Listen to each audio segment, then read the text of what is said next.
நற்செய்தி வாசகம். தூய மார்க் எழுதிய நற்செய்தியிலிருந்து வாசகம். 3ஆம் அதிகாரம் 22 முதல் 30 வரை உள்ள இறைவார்த்தைகள். அக்காலத்தில் எருசலேமிலிருந்து வந்திருந்த மறைநூல் அறிஞர் இவனை பெயல்செபூல் பிடித்திருக்கிறது என்றும் பேய்களின் தலைவனை கொண்டு இவன் பேய்களை ஓட்டுகிறான் என்றும் சொல்லிக் கொண்டிருந்தனர். ஆகவே இயேசு அவர்களை தம்மிடம் வரவழைத்து அவர்களுக்கு உவமைகள் வாயிலாக கூறியது: சாத்தான் சாத்தானை எப்படி ஓட்ட முடியும்?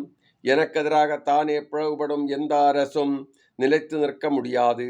தனக்கு எதிராக தானே பிளவுபடும் எந்த வீடும் நிலைத்து நிற்க முடியாது.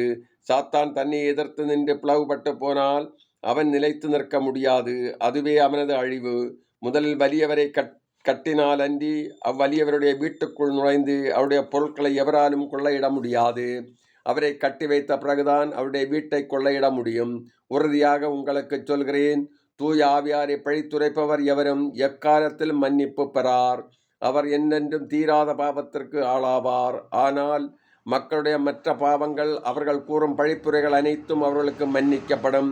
இவனை தீய ஆவி பிடித்திருக்கிறது என்று தம்மை பற்றி அவர்களை சொல்லி வந்ததால் இயேசு இவ்வாறு கூறினார். இது கிறிஸ்து வழங்கும் நற்செய்தி. கிறிஸ்துவே உமக்கு புகழ்.